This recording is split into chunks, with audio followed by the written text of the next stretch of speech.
In August, we got acquainted with the Galaxy Tab S9 series, with the S9 Ultra model, showcasing the best Samsung has to offer in the premium Android tablet segment, and now it's time to meet the Galaxy Tab S9 FE Fan Edition, the less extravagant alternative proposed to consumers with normal budgets and more moderate expectations. Being initially for a lower budget, Samsung has prepared the Galaxy Tab S9 FE in only two variants, FE and FE Plus, leaving the behemoth Tab S9 Ultra as a go-to solution for those who want everything to the max. We thus have the Tab S9 FE of 10.9 inch and the Tab S9 FE Plus of 12.4, both with an LCD screen and a mid-performance Exynos chipset. I remind you that starting with the Tab S9 series, Samsung offers OLED screens on all models in the range, including the basic Tab S9, ensuring that the premium tablet offering is differentiated in a way that leaves no room for interpretation. From a distance, you could be forgiven if you can't spot any difference between the Galaxy Tab S9 FE and the standard model. Both come in a brushed aluminum case with almost identical weight and dimensions. The differences are so small that you can easily use the Galaxy Tab S9 accessories with the FE model. Samsung even retained the IP68 certification, a feature rarely found in tablets in this price range. Even if not entirely, the Galaxy Tab S9 FE still seems a premium tablet. But since I don't look at things from a distance, let's see where the savings were made. One clue would be the lack of the S Pen zone on the FE, which is specifically marked on the back of the standard S9. Fortunately, this is only a design omission, as the S Pen included in the FE accessory package can be placed both on the back of the tablet and on the side frame. And as a result of choosing an LCD screen, the fingerprint sensor is now located on the side frame, integrated into the power button. Far from being a compromise, the capacitive sensor is in an easily accessible location and gives good results, with fingerprint recognition being almost as fast as an optical solution integrated under the screen. Another indication of cost cuts would be the abandonment of the 4-speaker configuration, with the Galaxy Tab S9 FE having only 2 speakers, designed for a stereo listening experience in landscape mode. So, if you're one of those who watch TikTok videos with the tablet in a vertical position, you'll have a less than great audio experience with the speakers in this top-bottom arrangement. On the other hand, the sound itself, tuned by AKG, is of good fidelity and can rise to a reasonable volume without encountering distortion problems. A distinctive feature compared to the non-FE model, the LCD screen is well lit enough even for outdoor use, has vivid colors and excellent image clarity. Yes, the LCD used doesn't have HDR10+ and can't reproduce the perfect black specific to OLED solutions, but it does more than a decent job. Even when placed side by side, you need to know what to look for to spot the differences between the S9 FE and the more expensive S9 model, released at the end of this summer. So, can the Galaxy Tab S9 FE be a credible alternative to Tab S9? Starting with a good first impression, the temptation would be to say yes. But as always, the truth is somewhere in between. With a price of $450 for the basic FE equipment, compared to the $800 for the Tab S9, it's hard to say no to a tablet like this. The assembly, finishes and feeling are all right, and the screen, even if it's an LCD, it's not bad at all. However, you will fully feel the difference elsewhere. Specifically in the performance difference between the Snapdragon 8 Gen 2 processor used by Tab S9, processor which is also found on the S23 Ultra, and Samsung's proprietary Exynos 1380 on the FE, also found on the Galaxy A54, for example. And the performance levels firmly position the Galaxy Tab S9 FE outside the circle of power users. Delivered with only 6 GB of RAM in the basic configuration,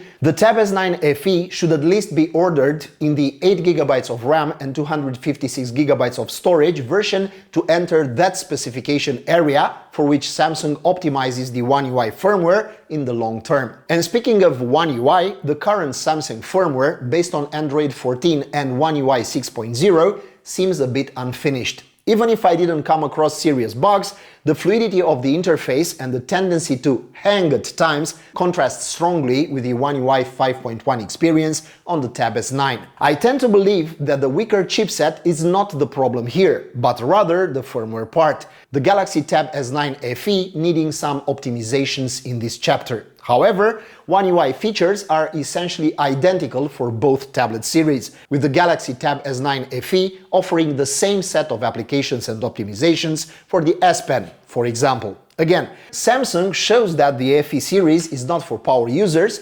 restricting the use of DeX mode only to the tablet screen, without the possibility of connecting an external monitor. You can use both the book cover keyboard for emulating a mini laptop or a keyboard and mouse set for PC, connected via Bluetooth. The DeX experience isn't bad, provided you limit yourself to at most 2 apps displayed simultaneously on the 10.9-inch screen. Likewise, if you want to benefit from Air Actions support, you will have to buy the S Pen Pro accessory separately, the one included in the package not offering this option. But as a pleasant surprise, the gaming experience here is decent without stuttering or lag effects. However, it's good to know that in some demanding games, like PUBG, the detail level is automatically reduced to medium and should be kept that way to get a playable frame rate. Considering the chipset used, it's no wonder the tablet doesn't heat up much. Moreover, Samsung claims that the 8000 mAh battery can offer more than 20 hours of autonomy in video mode.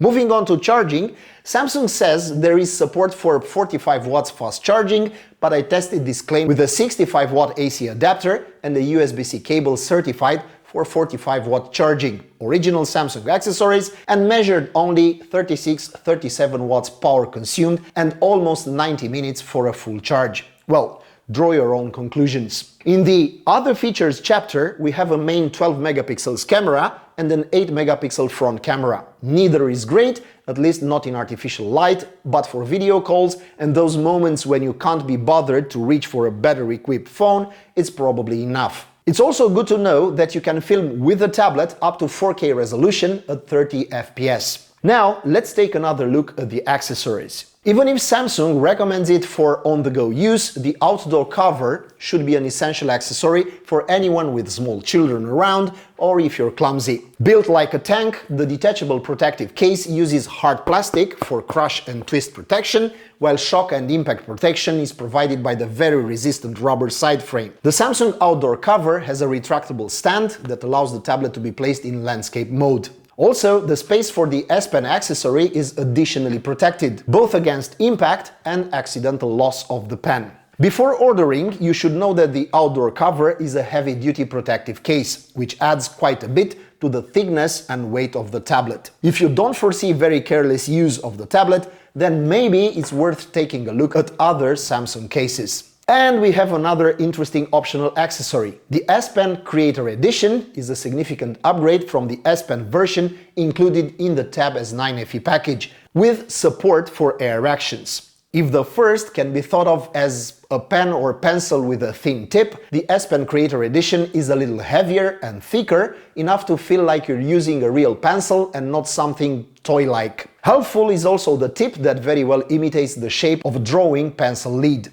However, to avoid the feeling of slipping on the glossy glass, I also recommend the Note Paper Screen accessory. As the name suggests, this is like a kind of film made of transparent plastic and is placed over the display. The matte type foil has a specially chosen texture to mimic the feeling of sliding on real paper, and I think it's a must-have if you know you will work a lot with the pen. The good part is that whichever S Pen version you choose to use, you won't have problems with lag or insufficient sensitivity, both working flawlessly, as you would expect from a latest generation Samsung device.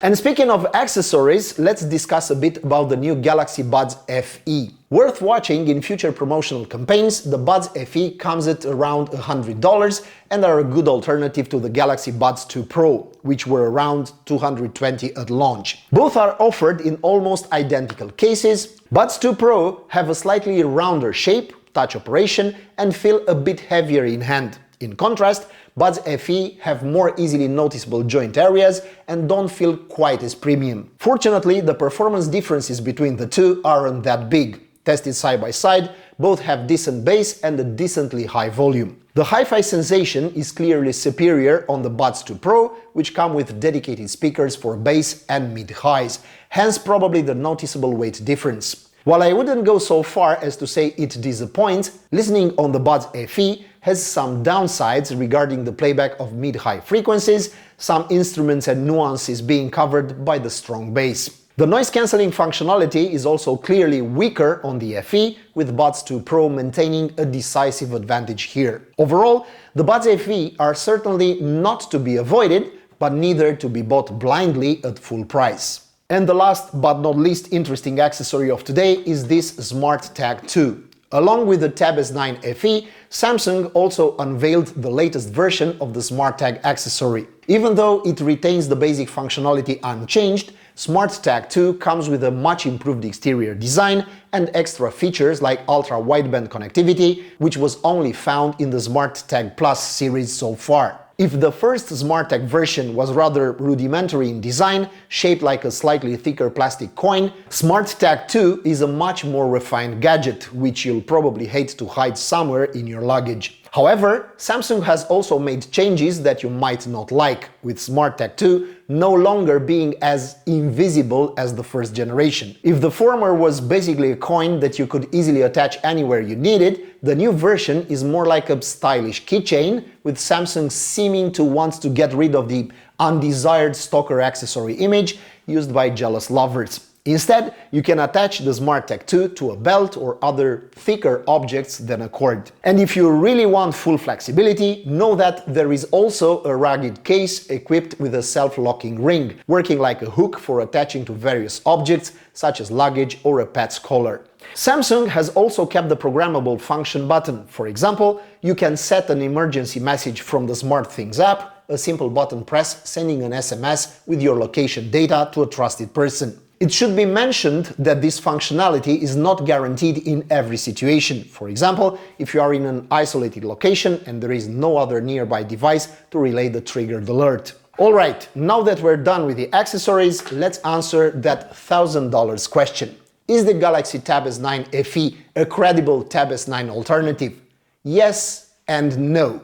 Yes, if you fall in the category of users targeted by Samsung. Are you a student or simply in need of a tablet to work on, possibly on the go? If you want to use the tablet at home for movies, email, or just wasting time on social media, the Tab S9 FE performs admirably in all these roles. It's a slim and lightweight tablet with premium finishes and enough processing power to handle many scenarios. Moreover, it's a tablet priced fairly for what it offers. On the other hand, I don't recommend the Tab S9 FE if you already own a top-tier phone and want your future tablet to be an extension of it. You will feel the performance difference, and we all know what it's like to switch between devices that aren't on the same level. Also, if you want to do video editing on a tablet, play games after manually maxing out all settings, or simply want an experience completely free from any compromises, then the Tab S9, with its OLED screen and Snapdragon 8 Gen 2 processor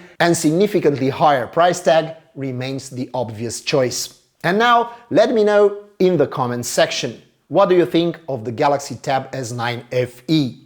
And while you're here, please subscribe to Techniqualities. Take care and good luck to you all.